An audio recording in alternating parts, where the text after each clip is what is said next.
Jangan pernah buka tanah di kebun ini. Atau kamu bakal nemu jawaban kenapa belasan orang hilang tanpa jejak. Ini bukan sekedar cerita dukun palsu, tapi tentang ladang pembantaian paling rahasia di Indonesia. Halo guys, kalian masih ingat nggak kasus yang sempat bikin geger satu Indonesia tahun 2023 lalu? Di sebuah desa sepi di Banjarnegara, ada seorang pria parubaya namanya Slamet Tohari, atau yang lebih dikenal sebagai Mbah Slamet. Penampilannya biasa aja, kayak warga desa pada umumnya. Tapi siapa sangka, di balik senyum ramahnya, tanah di kebun sayur miliknya ternyata jadi saksi bisu kekejaman yang gak masuk akal. Gimana bisa satu orang berhasil menipu, membunuh, dan mengubur belasan orang sendirian tanpa ketahuan selama bertahun-tahun? Yuk, kita bongkar kronologinya. Semua ini bermula dari satu kata yang paling sering bikin manusia gelap mata. Uang. Mbah Slamet ini pinter banget memanfaatkan keserakahan dan keputusasaan orang.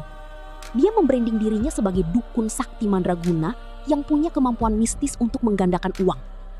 Lewat bantuan tangan kanannya yang bertugas promosi di media sosial, korban-korban dari berbagai daerah, mulai dari Lampung, Tasikmalaya, sampai Jakarta, mulai berdatangan. Mereka yang lagi terlilit utang atau pengen kaya instan, rela bawa uang puluhan hingga ratusan juta rupiah sebagai mahar, dengan harapan uang itu bakal berubah jadi bermiliar-miliar. Tapi yang namanya tipu daya pasti ada batasnya. Setelah berbulan-bulan menunggu, uang yang dijanjikan gak pernah ada. Para korban mulai gak sabar. Mereka mulai menagih, meneror, dan mengancam bakal lapor ke polisi. Disinilah insting monster Mbah Slamet keluar. Dia tahu kalau rahasianya terbongkar, tamat riwayatnya. Jadi, dia menyusun rencana pembersihan yang super rapi. Satu persatu korban yang menagih diundang datang sendirian ke rumahnya di Banjarnegara dengan dalih ritual penggandaan uang terakhir. Ritual ini dilakukan malam hari di sebuah kebun singkong yang sepi dan jauh dari pemukiman warga. Sebelum berangkat ke kebun, Mbah Slamet udah menyiapkan sebuah minuman yang dicampur dengan potasium, racun sianida tingkat tinggi. Dia bilang ke korbannya, "Minum ini syarat ritualnya supaya uangnya keluar, gak boleh muntah." Korban yang udah terlanjur percaya langsung meminumnya. Efek potasium itu instan dan menyiksa banget guys.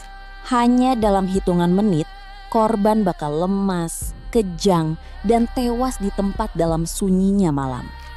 Begitu korban yang gak bernyawa, dengan dinginnya Mbah Slamet langsung mencangkul tanah di kebun itu dan mengubur jenazah mereka. Beberapa korban bahkan dikubur dalam satu lubang yang sama demi menghemat tempat. Proses ini terus berulang selama bertahun-tahun, dan tanah kebun itu terus menutup rapat rahasia kelam Mbah Slamet. Warga sekitar sama sekali nggak curiga, karena daerah kebun itu memang sepi dan Mbah Slamet dikenal sebagai petani biasa. Kejahatan ini akhirnya runtuh gara-gara satu pesan WhatsApp terakhir dari seorang korban bernama PO asal Sukabumi. Sebelum tewas, PO sempat nge-share lokasi, Sherlock, kebun Mbah Slamet ke anaknya, dan kirim pesan, kalau dalam beberapa hari ayah nggak pulang, bawa polisi ke lokasi ini. Pesan itulah yang jadi kunci utama. Polisi langsung bergerak, menangkap Mbah Slamet dan mulai membongkar kebun tersebut. Dan boom, satu persatu mayat ditemukan dalam kondisi tinggal tulang belulang. Total ada sekitar 12 jenazah yang berhasil dievakuasi. Mbah Slamet akhirnya dijatuhi hukuman mati atas perbuatan kejinya. Dia mengira tanah bisa menyembunyikan dosanya selamanya. Tapi dia lupa kalau sepandai-pandainya menyimpan bangkai, baunya pasti bakal tercium juga. Tapi setelah semua jenazah ditemukan, ada satu hal yang mengganjal dan bikin merinding. Polisi sempat curiga kalau jumlah korban sebenarnya jauh lebih banyak dari yang ditemukan. Karena Mbah Slamet sendiri sampai lupa berapa total orang yang udah dia kubur di kebun itu. Pertanyaannya, apakah benar-benar cuma 12 orang? Atau jangan-jangan masih ada korban lain yang sampai detik ini tertimbun di bawah tanah sana, menunggu untuk ditemukan? Coba tulis pendapat kalian di kolom komentar.